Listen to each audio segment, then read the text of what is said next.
Hello बच्चों, नमस्कार। कैसे हैं आप लोग? उम्मीद करते हैं अच्छे होंगे और अपनी तैयारी बेहतर तरीके से कर रहे होंगे। तो दोस्तों आइए देखते हैं, आज के प्रश्न बहुत ही महत्वपूर्ण हैं और आपके एग्जाम में आने वाले हैं। पहला प्रश्न है, एक घास स्थलीय पारिस्थितिकी तंत्र में खाद्य श्रृंखला में विभिन्न घटकों का सही क्रम क्या है? इसका अर्थ है यानी कौन इसको खाता है? तो पहला है घास, टिड्डा, सर्प। घास, टिड्डा, मेढक, सर्प। यानी घास को टिड्डा खाता है, टिड्डे को मेढक और मेढक को सर्प। फिर है घास, टिड्डा, सर्प, मेढक। टिड्डा, मेढक, सर्प, घास, सर्प। टिड्डा, सर्प, मेढक, घास। दोस्तों जंगली बता दें कि A option is right answer, यानी घास टिड्डे को खाता है, सॉरी घास को टिड्डा खाता है, टिड्डे को मेढक और मेढक को सर्प खाता है। नेक्स्ट क्वेश्चन है, नेक्स्ट है, इनमें से कौन खाद्य श्रृंखला का निर्माण करता है? खाद्य श्रृंखला का निर्माण कौन करता है, मतलब यानी किसको कौन खाता है? तो पहला है घास, गेहूं, आम। ये गलत है। अगला है बकरा, कौवा, हाथी, यानी बकरे को कौवा खाता है, हाथी को कौवा को हाथी, तो ये भी गलत है। अगला है घास, मछली, बकरा। घास को मछली खाती है और मछली को बकरा, बिल्कुल गलत है। तो घास, बकरा, आदमी। घास को बकरा खाता है और बकरे को आदमी खाता है, तो बी इज राइट आंसर हो जाएगा इसका। ठीक है, नेक्स्ट देखते हैं, नेक्स्ट क्या है। कह रहा है एक पारिस्थितिकी तंत्र में निम्नलिखित में से कौन प्राथमिक उपभोक्ता है? नीचे दिए गए कूट से सही उत्तर का चुनाव करिए। कह रहा है कौन प्राथमिक उपभोक्ता है? प्राथमिक उपभोक्ता का दोस्तों ये मतलब ये हुआ कि जो घास खाता है। क्या खाता है? जो घास खाता है ना। तो यहाँ देखिएगा, प्राथमिक उपभोक्ता में पहला, जैसे पहला ऑप्शन दिया है, पहला क्या, चींटी। तो चींटी क्या करती है? चींटी घास को खाती है, तो पहला हो जाएगा। अगला हिरण, हिरण घास को खाता है, लेकिन लोमड़ी जो है वो घास को नहीं खाती है, और बाघ भी घास को नहीं खाता है। यानी उत्तर क्या होगा? 1 और 2, यानी क्या हो जाएगा?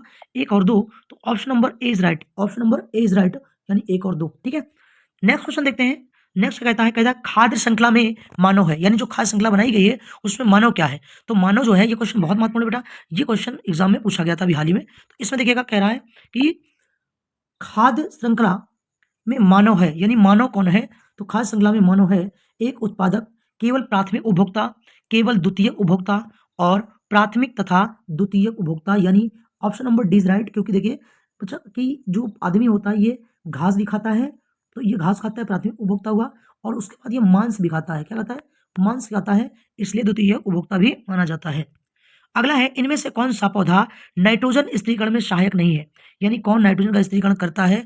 तो यहाँ पर देखिए कौन सहायक नहीं है। तो देखिए नाइट्रोजन का स्थिरीकरण करने वाले जो होते हैं वो दलहनी होते हैं। क्या होते हैं? दलहनी फसलें होती हैं। इनकी जड़ों में राइजोबियम नामक एक जीवाणु पाया जाता है, जिसकी वजह से ये नाइट्रोजन को का स्थिरीकरण करते हैं वायुमंडल से लेकर के। तो यहाँ देखेंगे दलहनी वाले कौन कौन से, तो चना है, मटर है, सेम है, और कौन, धान नहीं है। तो उत्तर कौन हो जाएगा? धान नहीं है, क्योंकि यहाँ सवाल क्या पूछा है, इनमें कौन सा पौधा नाइट्रोजन स्थिरीकरण में सहायक नहीं है। आइए अगला क्वेश्चन देखते हैं। अगला क्या है? अगला प्रश्न है, प्रथम पोषण स्तर के अंतर्गत आते हैं, यानी प्रथम पोषण में कौन कौन आता है, यानी वो कौन है जो किसी भी चीज के पहले पोषण करता है, जिसको लोग पहले ज्यादा मात्रा में यूज करते हैं। तो पहला शाकाहारी, बिल्कुल गलत। मांसाहारी नहीं, सर्वभक्षी जंतु नहीं, हरित पादप, ये आपका आंसर सही हो जाएगा। क्योंकि देखिए कोई भी हो, सबसे पहले जैसे हरित पौधे, यानी हरित पौधों को सभी लोग खाते हैं, चाहे मनुष्य हो चाहे जानवर हो, उसमें बकरी है, हाथी है, ये सारी चीज जानवर जो है इसको खाते हैं। तो ये आते हैं प्रथम पोषण स्तर में, ये माने जाते हैं। अगला है, जैविक और अजैविक घटकों के मध्यस्थ का कार्य कौन करता है? तो दोस्तों देखिएगा, जैविक और अजैविक घटकों के मध्यस्थ का कार्य कौन करता है? तो बीच में कौन कौन करता है? तो पहला परजीवी, वियोजक, उत्पादक और उपभोक्ता। तो दोस्तों सी इज राइट आंसर, यानी कौन होता है? उत्पादक जो है। ठीक है ना, कौन होता है? उत्पादक। अगले प्रश्न की ओर चलते हैं। अगला प्रश्न क्या कहता है? देखिए थोड़ा सा लंबा प्रश्न है, देखिएगा पहले एक एक पढ़ते हैं। तो प्रश्न क्या है? परिस्थिति तंत्र के संदर्भ में निम्नलिखित कथनों पर विचार कीजिए। अच्छा, यहाँ तो लिखा है विचार कीजिए, और देखते हैं पूछा क्या है इसके बारे में। देखिए एक ऑप्शन, 2 ऑप्शन है, और ये दिए गए हैं। तो इसमें पूछा क्या है? तो नीचे लिखा है, कह रहा है कह रहा है इस पे विचार कीजिए। तो विचार क्या करना है? पहला देखिएगा, तो पहला क्या लिखा है?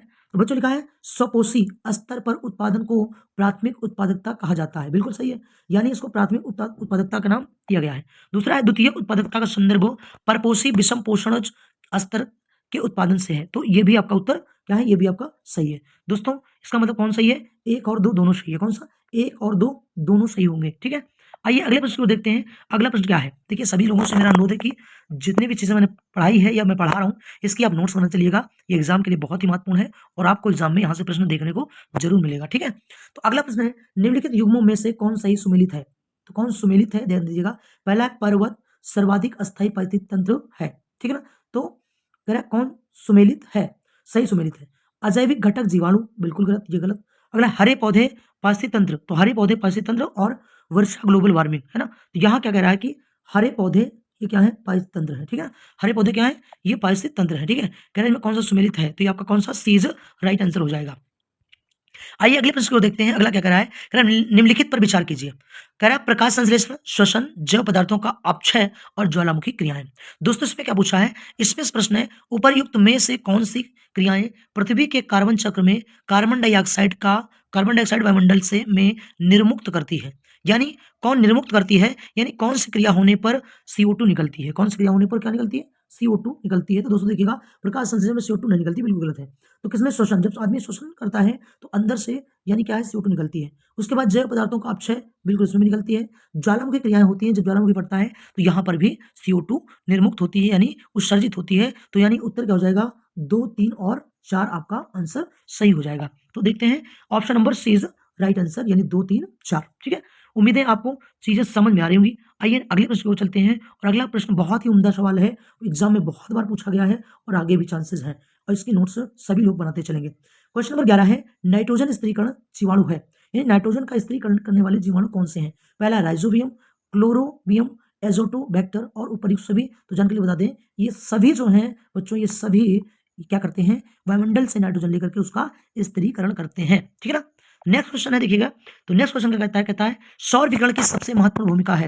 जो सौर विकिरण है उस सबसे उसकी महत्वपूर्ण भूमिका क्या है, कार्बन चक्र में, हाइड्रोजन चक्र में, नाइट्रोजन चक्र में और जल चक्र में। तो दोस्तों इसका ऑप्शन हो जाएगा डी राइट आंसर, जल चक्र में। अच्छा देखिए कैसे, क्योंकि जब सूर्य से किरणें आती हैं तो यहाँ क्या होता है, समुद्रों और तालाबों का जल वाष्पीकृत होकर के ये ऊपर जाता है और बारिश के रूप में फिर गिरता है और फिर उन्हीं नदियों तालाबों में जाकर पहुंच जाता है, और ये प्रक्रिया चलती रहती है। तो ये क्या कहलाती है, जल चक्र कहलाती है, ठीक है ना। चलिए अगले प्रश्न को देखते हैं। अगला प्रश्न बहुत ही महत्वपूर्ण है। तो अगला प्रश्न क्या है, कह रहा है वर्षा की मात्रा निर्भर करती है, यानी बारिश की मात्रा किस पर निर्भर करती है। तो कह रहा है हवा के दबाव पर, वायुमंडल में नमी पर, तापक्रम पर और जल चक्र पर।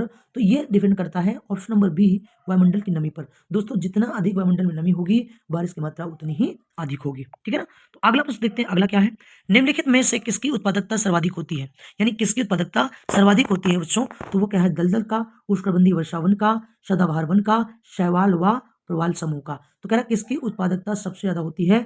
Option number D is right answer, इन शैवाल और प्रवाल समूह इनकी उत्पादकता सबसे ज्यादा मानी जाती है। अगले प्रश्न की ओर चलते हैं। अगला प्रश्न बहुत ही उम्दा सवाल है, वायु एक है, वायु क्या है, यौगिक है, तत्व है, मिश्रण है, विद्युत अपघट्य है। तो बच्चों बता दें ये क्या है, मिश्रण है, क्या है, मिश्रण है।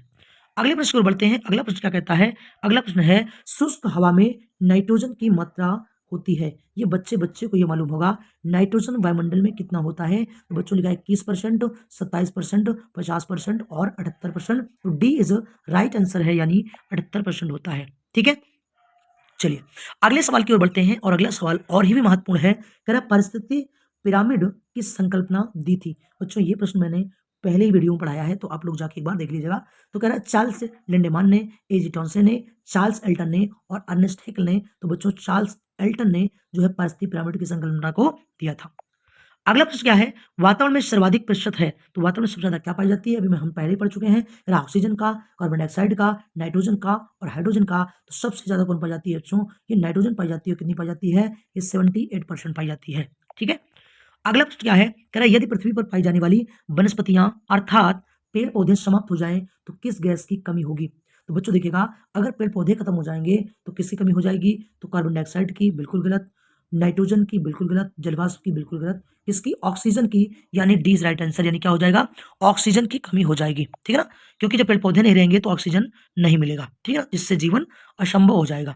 अगला है निम्नलिखित में से कौन सा कार्य पेड़ पौधों का नहीं है। तो पेड़ पौधों का कार्य कौन सा नहीं है, वो क्या है, पहला है, ध्यान दीजिएगा, कह रहा है नहीं है, इस बात को जरूर ध्यान दीजिएगा। तो कह रहा है कार्बन डाइऑक्साइड का अवशोषण, बिल्कुल गलत। सौर का अवशोषण, बिल्कुल गलत। वायु प्रदूषण, और अगला है ऑक्सीजन की विमुक्ति। तो बच्चों इसका आंसर क्या हो जाएगा, पेड़ पौधों का ये कार्य नहीं है, क्या, वायु प्रदूषण। यानी पेड़ पौधे क्या करते हैं, वायु प्रदूषण नहीं फैलाते हैं, बल्कि ये प्रदूषण को कम करने का कार्य करते हैं, ठीक है। चलिए अगले प्रश्न की ओर बढ़ते हैं। अगला प्रश्न बहुत ही महत्वपूर्ण है। अगला प्रश्न क्या कहता है बच्चों, देखिएगा, कह रहा पारितंत्र में खाद्य श्रृंखलाओं के संदर्भ में निम्नलिखित में से कौन अपघटक जीव कहलाता है। अपघटक जीव कौन है, तो बच्चों जो उसका अपघटन कर दे। कह रहा विषाणु, कवक, जीवाणु। और कह रहा नीचे दिए गए कूट का प्रयोग कर सही उत्तर चुनिए। तो बच्चों देखिएगा, कौन है जो अपघटन करता है चीज़ों का, उसको नष्ट करता है, विषाणु नहीं करता है। कवक बिल्कुल करता है, जीवाणु बिल्कुल करता है, यानी आपका उत्तर हो जाएगा 2 और 3 हो जाएगा, यानी कौन-सा बी इज़ राइट आंसर हो जाएगा, कौन-सा बी नंबर आपका सही होगा, ठीक है। नेक्स्ट क्वेश्चन की ओर बढ़ते हैं, कह रहा है निम्नलिखित में से कौन-सा एक आहार श्रृंखला का सही क्रम है? तो आहार श्रृंखला का सही क्रम क्या है बच्चों? ये बहुत ही महत्वपूर्ण क्वेश्चन है, बहुत ही उम्दा सवाल एग्ज़ाम में ज़रूर आपको देखने को मिलेगा। कह रहा है डाइटम, क्रिस्टेशियाई और हेरिंग, ठीक है ना? उसके बाद कह रहा है क्रिस्टेशियाई, डाइटम, हेरिंग और फिर कह रहा है डाइटम, हेरिंग और क्रिस्टेशियाई और अगला है क्रिस्टेशियाई, हेरिंग, डाइटम। तो बच्चों आपको जानकारी बता दें, इसका option number A is right answer, यानी डाइटम, क्रिस्टेशियाई और फिर हेरिंग ये एक आहार श्रृंखला का सही क्रम माना जाता है, ठीक है? आइए 23वें क्वेश्चन को चलते हैं। 23वां क्वेश्चन क्या कहता है कि 23वां क्वेश्चन है पारस्परिक निकाय में ऊर्जा का प्राथमिक स्रोत क्या है? तो प्राथमिक स्रोत कौन-सा है ऊर्जा का? कह रहा है केल्विन में उत्सर्जन ऊष्मा, गलत। वनस्पति में संरक्षित शर्करा, गलत। सौर ऊर्जा और ये आपका सही है, यानी कौन-सा आपका सी इज़ राइट आंसर। जो सौर ऊर्जा है बच्चों, ये क्या है सौर ऊर्जा, तो ये सौर ऊर्जा जो है पारस्परिक निकाय में ऊर्जा का प्राथमिक स्रोत माना जाता है, ठीक है? आइए एक सवाल देखते हैं, ये बहुत ही महत्वपूर्ण सवाल मिला है। कह रहा है 10% नियम किससे संबंधित है? 10% का नियम क्या है? तो बच्चों जानकारी बता दें, ये लिंडमान ने दिया था इसको। कौन दिया था? लिंडमान ने दिया था 10% का नियम और इसमें देखते हैं, कह रहा है कौन ये नियम किससे संबंधित है? कह रहा है ऊर्जा का खाद्य के रूप में एक पोषण स्तर से दूसरे पोषण स्तर तक पहुँचना। अगला है ऊष्मा का एक पदार्थ से दूसरे पदार्थ में पहुँचना। फिर कह रहा है पानी का एक ज़ोन से दूसरे ज़ोन में पहुँचना और कह रहा है इनमें से कोई नहीं। तो बच्चों जानकारी के लिए बता दें कि इसका answer A is right answer हो जाएगा, क्योंकि लिंडमैन ने जो कहा था, उन्होंने कहा था कि ऊर्जा का खाद के रूप में एक पोषण स्तर से दूसरे पोषण स्तर तक पहुँचता है और इन्होंने कहा था कि एक स्तर से दूसरे स्तर में केवल 10% ऊर्जा जाती है ना? पहुँच पाती है। तो ये आपका बनेगा, इसको कहते हैं 10% का नियम, लिंडमान का नियम कहा जाता है, ठीक है? आइए अगले प्रश्न की ओर बढ़ते हैं और अगला प्रश्न क्या है? एक पारिस्थितिक तंत्र में ऊर्जा की मात्रा एक पोषण स्तर से अन्य पोषण स्तर में हस्तांतरण के पश्चात क्या होता है? यानी जब ऊर्जा एक स्तर दूसरे स्तर में जाती है, तो क्या होती है? बढ़ती है, घटती है, स्थिर रहती है या बढ़ सकती है या घट सकती है? तो बच्चों जानकारी बता दें, एक स्तर दूसरे स्तर में जाने पर ये क्या होती है? घट जाती है। क्या होती है? घट जाती है, ठीक है?